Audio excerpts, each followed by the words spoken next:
Olá, amigos do canal AgroRussas, um abraço para todos vocês. Estamos de volta, né?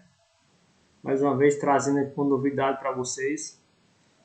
A gente ficou de trazer um vídeo onde eu ia relatar os casos clínicos do surto de raiva que nós vivemos aqui no nosso município.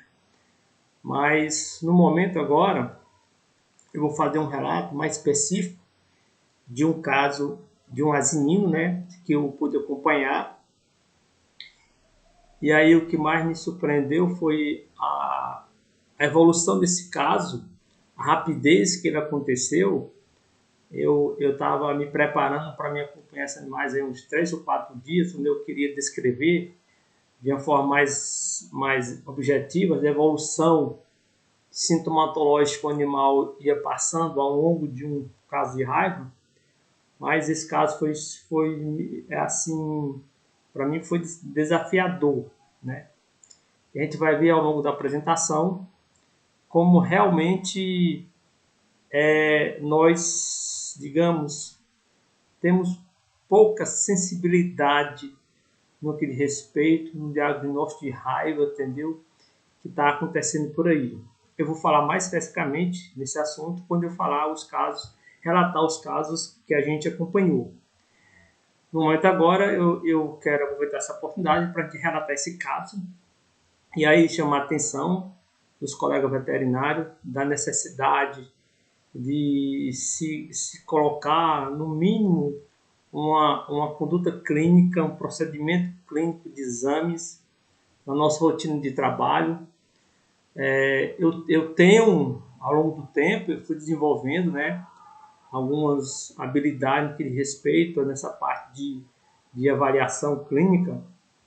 E aí eu aproveitei essa oportunidade, esse animal, tive a oportunidade de conhecer, e aí eu vou passando para vocês aquilo que a gente foi examinando, as reações que o animal estava apresentando, e no final a gente vai tirar nossas conclusões, ok? Então vamos lá. Falando sobre raiva em um asinino. Relato de um caso clínico. O histórico eu vou passar para vocês. A notificação ocorreu no dia 20 de 4 de 2023. O colega Flávio Matoso, que já foi vereador do nosso município, mora hoje na região Lagoa dos Cavalos, ligou para mim que estava vindo para casa, passou lá na região onde estava tendo a mortalidade dos animais e percebeu que tinha um jumentinho sozinho e tinha uns 3 urubus próximos. Ele parou a moto, foi lá investigar, achou estranho, uma mãe não estava por perto, e aí procurou, encontrou uma mãe caída embaixo lá de um matagal. Ligou para mim, por volta mais ou menos de 8 para 9 horas, eu estava meio ocupado, disse, Flávio, quando eu tiver um tempozinho eu corro aí.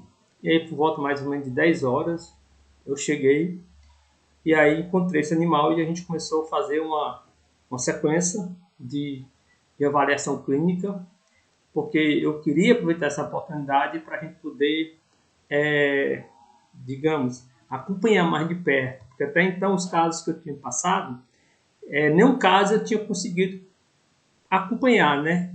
Da etapa, digamos, de decúbito external até a morte. Sempre pegava algumas partes. E esse eu estava com vontade de fazer uma inspeção de 12 horas até o final. Mas foi impressionante como o caso foi rápido demais, tá bom? Então vamos lá. Bom, tá aí a forma que nós encontramos o jumentinho. Eu cheguei e estava num decúbito external, comportamento levemente deprimido. É um animal criado solto no sistema de extensão, lá é uma região do Denox. Lá ele junta animais de todo mundo, soltam, e ultimamente o pessoal vem soltando muito jumento aí, e o pessoal tem me relatado que ultimamente eles, quando andam no campo do gato, tem visto muito jumento morto. E eles estão atribuindo a esse surto de raiva que houve na região. Né? Eu observei que a temperatura estava normal, ele tentava se levantar e não conseguia. Não observei fezes próximo ao animal. E um fato interessante é que ele tinha marcas de esfoliação do morcego aqui nessa região aqui, já se aproximando na cerneira. Então foi basicamente isso que a gente observou do primeiro contato. É um animal que não tem dono, solto na região do Chapadão. E aí aqui a estrada, ó, a estrada passa aqui, entendeu? E aí o Flávio encontrou ele, ligou para mim, eu fui lá e a gente começou a fazer a avaliação desse animal.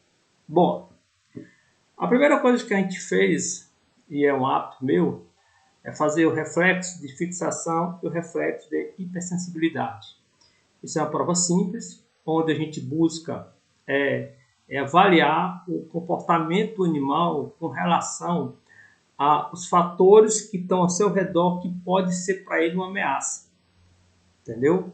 Então isso é uma prova importante, onde a gente chama de reflexo de fixação.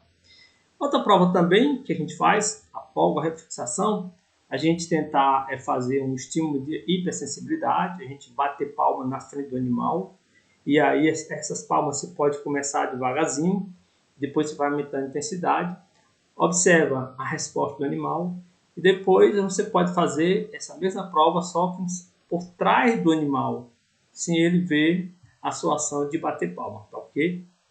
Então é uma prova simples que a gente vai dizer mais ou menos como é que a gente procede. O procedimento é simples, a gente se aproxima do animal em torno de 1 metro a 2 metros, e aí sempre é bom você fazer com algo que chama a atenção do animal. Pode ser um boné, pode ser uma camisa, se tiver você pode pegar um pedaço, um galho de madeira, cortar.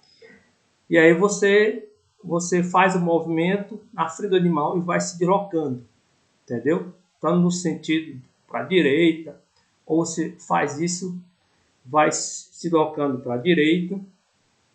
Depois você pode pegar esse objeto, entendeu? Você vai levantando para cima, veja aí, ó, você vai levantando para cima, pode também levantar para baixo. Entenda, aí, nesse momento, você é um estranho para o animal. E isso que você está fazendo, para ele pode ser uma ameaça. Então, de que forma esse animal está reagindo? Ele está olhando para você, ele está levantando a orelha, ele está em estado de alerta. Veja esse animal, entendeu? Ele não tem nenhuma reação como se estivesse, digamos, apto, se preparando para uma defesa. Eu poderia atacá-lo, né? Então você nota, por essa prova, que o animal ele tem um comportamento já em estado de depressão. Jumento, solto, não tem contato com gente. Então uma pessoa que não conhece, próximo dele, fazendo esse tipo de atitude que eu fiz, então o animal reagia completamente diferente. Então já denota nesse exame de fixação que o comportamento, o estímulo do animal, no que diz respeito aos fatores do meio ambiente, que a ele pode ser agressivo, no meu caso eu poderia muito bem partir para cima dele, dar um chute, entendeu? É completamente de baixa intensidade.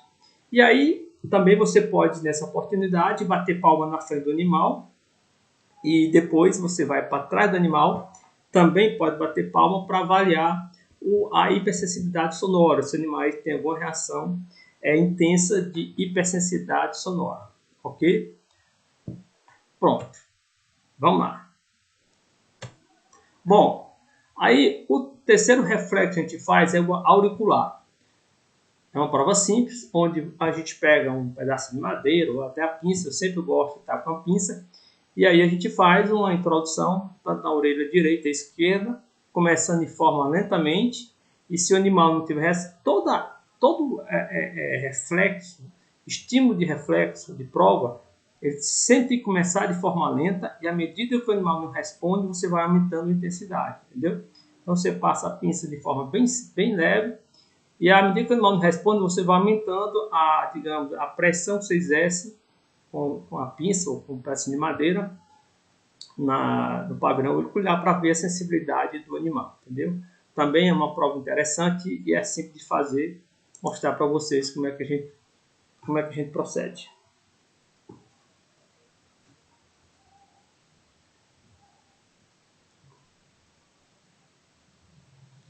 Você nota que já existe alguma sensibilidade, né? Na hora que a gente toca na orelha, o animal ele já levanta a orelha, já fica num estado mais de alerta, entendeu?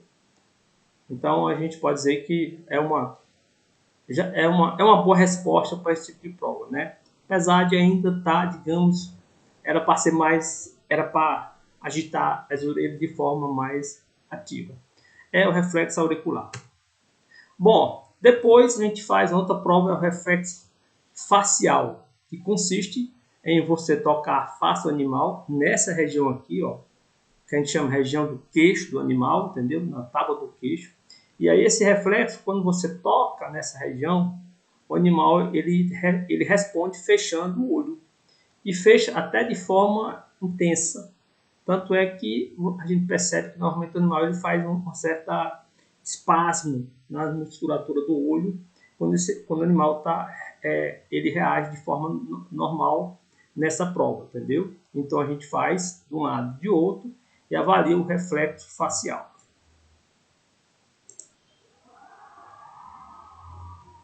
Aí, ó, a gente toca aí, entendeu? Na face, há um toquezinho. A resposta aí é o fechamento de olho, né? Ele fecha com o olho de forma intensidade. Às vezes tenta desviar um pouquinho a cabeça, mas a gente nota que praticamente o animal não fecha o olho quando a gente toca na face. Então, isso é um outro ponto que também a gente começa a avaliar esses reflexos, né? Veja que o de fixação foi baixo, entendeu? O auricular foi baixo. O facial também é de baixa resposta. E aí a gente vai avaliando isso, entendeu? Para no final a gente chegar à conclusão como é que o animal se encontra em termos de exames. No caso aí, lembrando que nós estamos naquela parte dos chamados os reflexos cranianos, né? De nervos cranianos. Eu sempre gosto de começar nessa sequência: cabeça, depois cérebros, tronco e mente, ok? Eu sempre gosto de ir nessa sequência.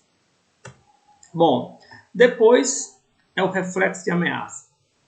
O reflexo da ameaça consiste em a gente fecha a mão, próximo ao olho do animal, mais ou menos um palmo, e aí você vai abrindo a mão de forma rápida. O animal ele responde fechando o olho, né? Isso é, se a estrutura visual do animal estiver íntegra, né? Ou seja, se ele estiver bem enxergando, ele fecha o olho também de forma intensa quando a gente faz essa prova, entendeu? Vamos ver como é que a gente executa. Também é outra prova simples. É o chamado reflexo de ameaça. Você encosta, você faz isso. Ó. A resposta do animal é quando te abre a mão, ele fecha o olho de forma intensa, fecha até com um grau de, digamos, de espasmo, né? Mas aí a gente nota que o animal não está tendo essa reação. A reação é muito pouca, né? Para o animal arisco dessa natureza. Sempre é bom fazer os dois olhos. Então a gente considera aí que o reflexo de ameaça é de baixa intensidade, de baixa resposta.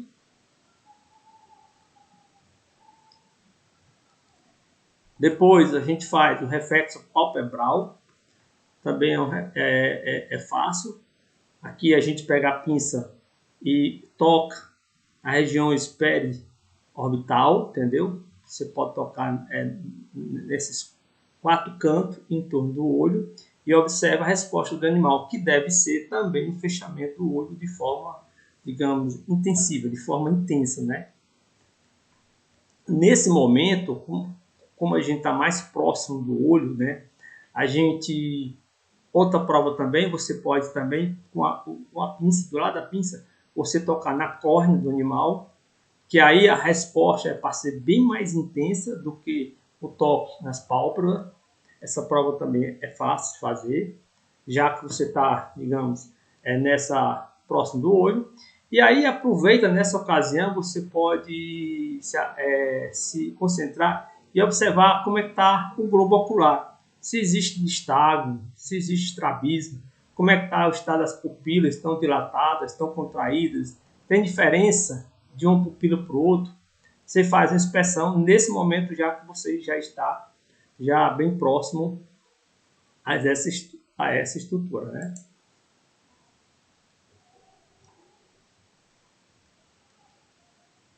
Aí, ó, você pode ver, eu estou tocando digamos, como dito, no canto do olho, e a resposta é muito pequena, né? Se você tiver a oportunidade, se você tocar no canto do olho de um animal comum, você nota que a resposta ele fecha o olho com força, que até provoca um pouco de espasmo. E aí a gente nota que, olha, eu toco e a resposta é muito pequena. Então, veja que de todos os exames que a gente vem fazendo, todos até agora a resposta é de baixa intensidade. O animal até agora não teve nenhuma resposta que chamasse a atenção com relação a isso. Continuando, depois a gente faz o reflexo nasal, que é simples. Pega um pauzinho ou uma pinça e você faz um leve toque na mucosa nasal. Depois a gente faz o reflexo do palato, que é a introdução do dedo no palato do animal, sempre começando de forma lentamente. À medida que você não vê resposta, você vai aumentando a intensidade. Quando a gente toca o palato do animal, o reflexo normal é a abertura de boca, como se estivesse mastigando, deglutindo. E por último, o reflexo lingual, já que você está ali com a mão na boca, você traciona a língua do animal, pega a língua, traciona e observa se o animal, se ele tem alguma contratura, se ele responde, entendeu? Como se diz, colocando força no sentido contrário. Na verdade, avaliando o tônus da língua, né? Se o animal está tendo um bom tônus de língua, né? Vamos ver aí.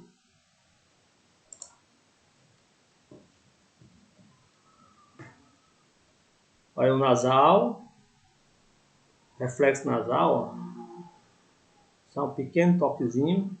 E veja esse animal, essa região, gente, é muito sensível, né? Então, qualquer toquezinho, o animal sente muito. É uma resposta muito pequena para o jumento, né? Jumento arisco, isso que eu estou fazendo, né? Depois aí a gente faz o reflexo do palato, né? Esse reflexo é importante, interessante. Eu peguei um caso de um bovino que estava na fase já terminal, né? De raiva, e ele não respondeu esse reflexo. Ele respondeu quase todos os reflexos que eu fiz nesse jumentinho, mas o reflexo do palato, ele não respondeu. Entendeu? Olha, tá vendo aí? Você bota o dedo, o animal começa a abrir a boca como se estivesse mastigando, né? Aí, na ocasião, você aproveita e pega a língua e dá uma puxadinha na língua para ver como é que está o tônus da musculatura, da musculatura lingual, né? Lembrando que aí a gente sabe que existem algumas patologias, principalmente como o botulismo, né?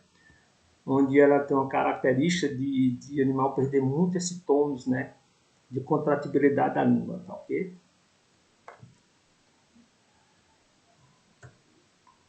Bom, essa primeira parte a gente pode dizer que se enquadra dentro do que nós chamamos de reflexos de nervos cranianos, né? Onde aí a gente, direto ou indiretamente, avalia aí os nervos cranianos responsáveis pela deglutição, gosto, face, visão, os 10 nervos cranianos, entendeu? Essa parte, a gente sabe que é uma parte complexa da clínica, mas esse foi ao longo do tempo o método que eu fui desenvolvendo, né? Não é bem minha área, essa parte aí eu sou mais, digamos, atrativo à parte clínica digestiva de ruminantes, a parte neurológica muito pouco, mas essa é a minha rotina de avaliação clínica quando eu me encontro com animais com problema, caído, doente. Então, ao longo do tempo, eu fui desenvolvendo essa minha rotina de trabalho. Então, feito essa primeira parte de avaliação dos nervos cranianos, então a gente passa agora para avaliar a sensibilidade cervical, pescoço, depois os reflexos de sensibilidade nos membros anteriores e depois o reflexo de sensibilidade na região torácica abdominal, tá ok? Vamos lá. Aí está encerrada a parte digamos, de nervos cranianos. E agora eu sempre faço dessa forma, sempre cabeça, cauda, né? Outra coisa importante é criar uma metodologia para sempre você trabalhar de uma forma constante. Então, eu gosto de usar a pinça porque eu já me adaptei. Então, você não fica furando animal, nem cortando. E às vezes o animal insensível, a agulha tão fininha, não te dá uma boa sensibilidade. Você veja aí que a gente fez a parte de pescoço, entendeu? A resposta é muito pouca. Agora aí, o que eu faço? Agora eu começo a fazer sensibilidade dos membros anterior, né? No caso aí, como esse membro está para baixo, então eu prefiro mais fazer no membro que eu tenho mais acesso. Ó. Aí, ó, quando a gente vai encostando, ó, aqui na região coronária, que é mais sensível, ó, quando eu vou tocando aqui, o animal, olha, ele, olha, quase que me morder, tá vendo? Ou seja, ele tem, ó, sensibilidade, entendeu? Nos membros anteriores, né? Aqui ele tinha uma lesãozinha, uma escoriação por morcego. Aí depois a gente testa sensibilidade na região torácica, sempre é bom fazer dos dois lados. E depois na região, digamos, abdominal, não no abdômen, né? Na região tórax abdominal, aqui em cima.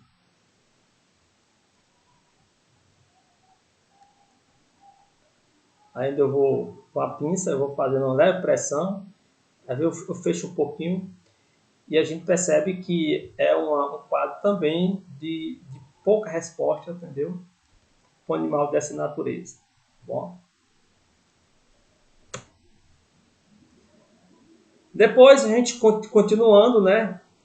Ao terminar a região tórax abdominal, aí eu venho para o trem posterior. Começo com o tom da cauda, depois vejo a sensibilidade na prega caudal, depois a sensibilidade na região perianal, é importante também fazer uma avaliação. Nesse momento você pode avaliar como é que tá o grau de o esfíncter anal, se tem relaxamento ou se não tem. Depois a gente parte para a sensibilidade dos membros, do membro posterior, né? Como é que está a sensibilidade. E por último é o reflexo de extensão, né? Vamos ver aqui como é que a gente procede. Então fizemos agora a região torácica e a região aqui lombar, né? Chamada. Olha, cauda. Praticamente o animal com quase sem tom de cauda. Aqui eu faço uma leve assim, na prega caudal, que é muito sensível. Veja que a resposta é pouca. Agora aqui não, aí já é na região perianal. Aí eu já estou dando toquezinho na região perianal. A resposta é bem intensa, tá vendo? Região perianal. Aí depois a gente passa para avaliar a sensibilidade dos membros. Primeiramente, né? Fazendo, como sempre, trabalhando com a pinça, fazendo a pressão dos ligamentos, tendões. Aí por último, chegando na região aqui região coronária, que é a região muito sensível. Veja, gente, que essa região é sensível. Ó. Aí eu tava na região coronária, praticamente fazendo uma pressão com a pinça, uma pressão até forte. Então a gente nota que aí é uma resposta bem diminuída em relação. Você lembra quando eu triscava aqui no anterior, ele respondia? Então é um animal que já denota, entendeu? Já existe uma insensibilidade, já perdendo a sensibilidade no trem posterior. Eu quero chamar a atenção essa prova. Essa prova a gente chama reflexo de extensão.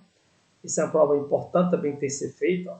Agora, eu sempre gosto de fazer com a cordazinha, né? É bom se amarrar uma corda e puxar. Mas, como eu estava percebendo que esse animal estava ali no grau de depressão já bem, como se diz, quase de 2 para 3, já tinha depressão, então eu não usei. Essa prova, gente, é o seguinte, é a sensibilidade.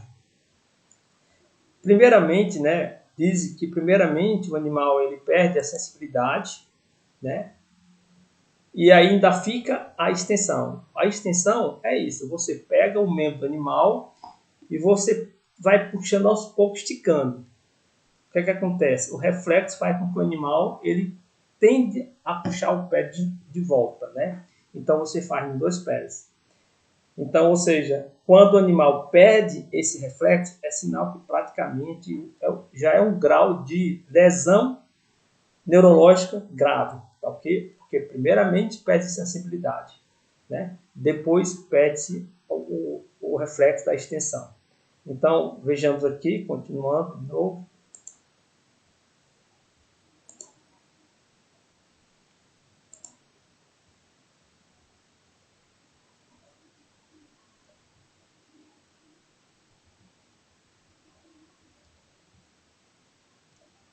Ele respondia com pouca sensibilidade, ó. Agora aí, ó, vou puxando, tá vendo? Ó, eu vou puxando, ó. Ó.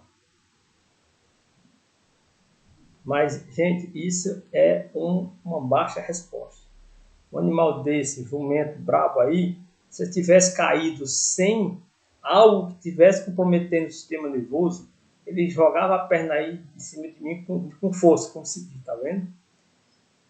Ó. Ou seja, ele tinha o reflexo de extensão, mas de baixa intensidade. Ok?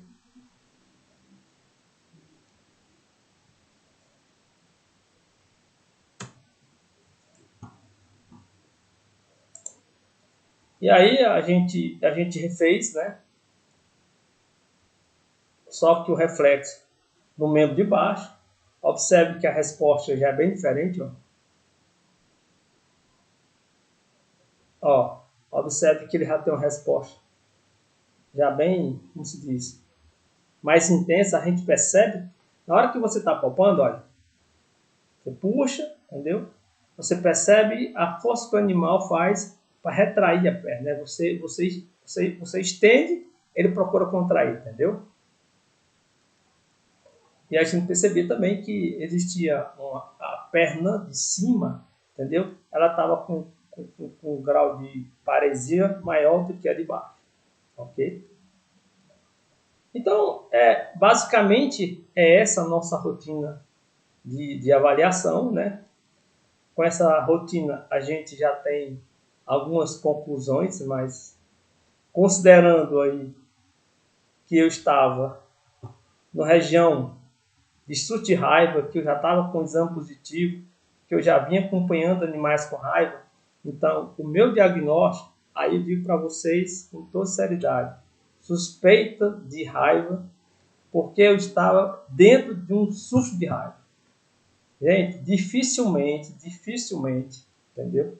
Vamos pegar uma situação, se eu estivesse fora desse surto, se eu não tivesse conhecimento do que estava acontecendo, não tinha como a gente achar que esse animal tivesse em algum grau, entendeu? Já tivesse tendo alguma sintomatologia de animal raivoso, tá ok? Bom, isso foi no sábado, às 10 horas da manhã, 10, 10 e meia. Quando foi no domingo, eu tive a reunião, eu estava programado para domingo de manhã e ver esse animal, eu queria acompanhar a evolução dele, de manhã e de tarde. Mas teve uma reunião de um grupo que eu participo e eu acabei não podendo ir. Mas aí tem um rapaz que trabalha comigo e eu fiz questão de mandá-lo até onde está a jumentinha, vai ter um vídeo que eu queria ver o que é que a gente vai observar depois disso, né? Se lembra que aí nós estamos praticamente a 17 horas do tempo que eu fiz aquela avaliação clínica. Vou abrir aqui o vídeo para vocês perceberem aí. Olha, maninho, tá aqui. O jumento amanheceu, né? Já em decúbito lateral, ó. Entendeu? Mudou de posição. Viu? Mudou de posição. Movimentos coordenados, ó. Pé e mão, tá vendo? Ó? Ou seja, flexionando os membros anteriores, estendendo os anteriores, assim, uma característica de movimentos coordenados, né? Não conseguia mais ficar em decúbito lateral E aqui Já bati aqui, ó. Gostaria de chamar a atenção que isso é importante clinicamente, a gente entender que a evolução do decúbito external, do decúbito lateral, isso é importante a gente avaliar, porque a gente sabe que são os músculos, né? Não tá sentindo, tá vendo? De trapézio, né? São os músculos do membro anterior que mantém o animal na posição de estação. Ora, de anterior, ela estava com paresia, digamos, quase com paresia dos membros posteriores, ela não conseguia ficar em pé.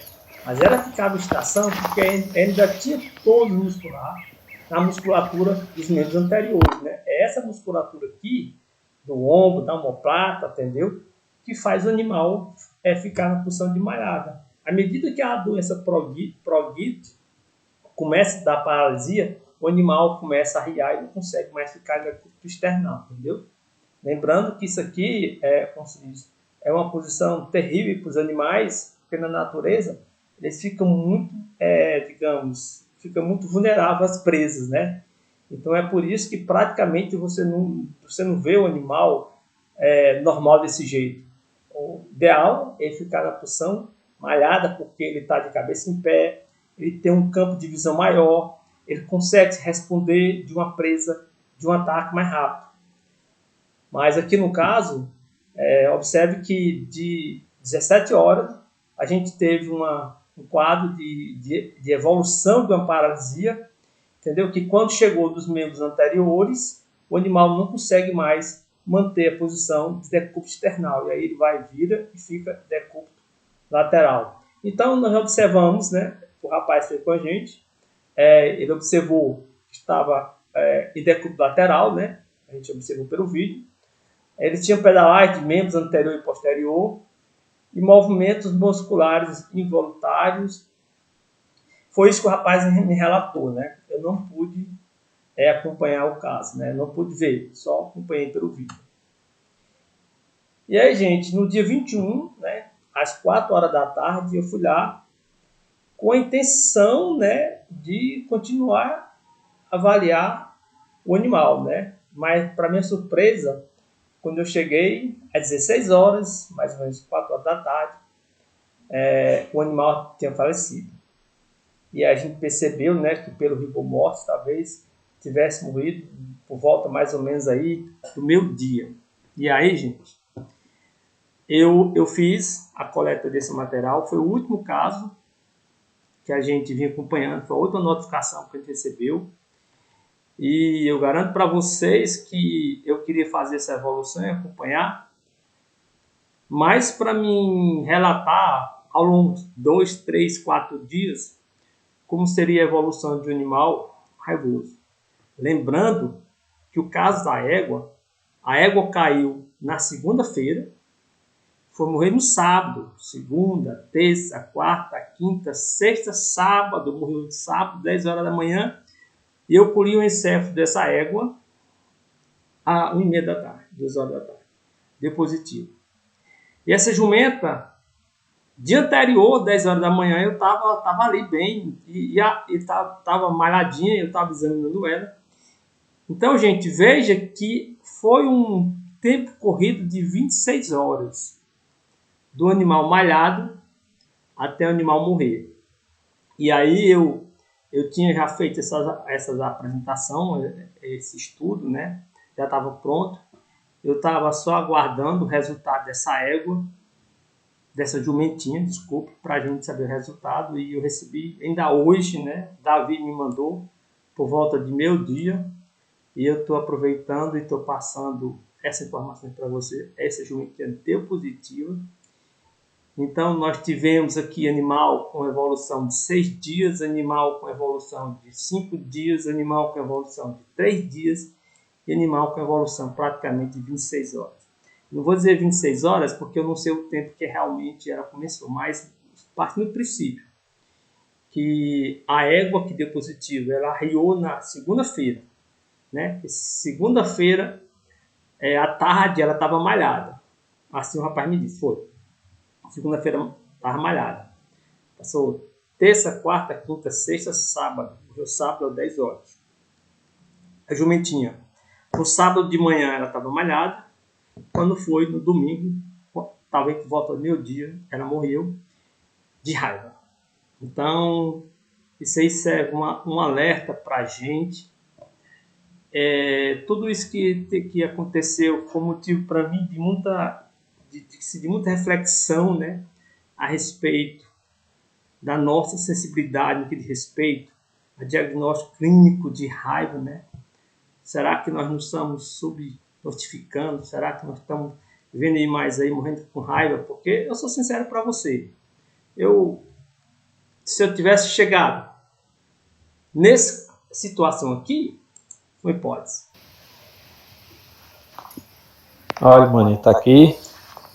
O Se eu tivesse geométrico chegado convenceu, nessa né? situação aí, e se eu não tivesse Ó, consciência do ambiente que eu mudou de estava, posição, eu ia dizer que podia ser viu? intoxicação, Mudou de uma erva, posição. né? Vocês vão concordar comigo, né? E se eu tivesse chegado nessa situação aqui como eu cheguei, que a águazinha estava lá, paradinha, entendeu? No cantinho dela, talvez não ia nem pensar em intoxicação. Aí não ia ter um diagnóstico ainda conclusivo, né? Mas aí veja como o processo é complexo, como a doença, os sintomas vão evoluindo ao longo do tempo. Cada animal reage de uma forma diferente. Então isso serve um alerta para nós veterinários, entendeu? Que somos do serviço oficial, que estamos diretamente responsáveis de atender esses casos, né? Os colegas veterinários que não são do serviço oficial, entendeu? Mas também nós precisamos estar em sintonia do que está acontecendo para ver se a gente pode, ao longo do tempo, melhorar essa busca de animais, digamos, com sintomatologia de doença neurológica.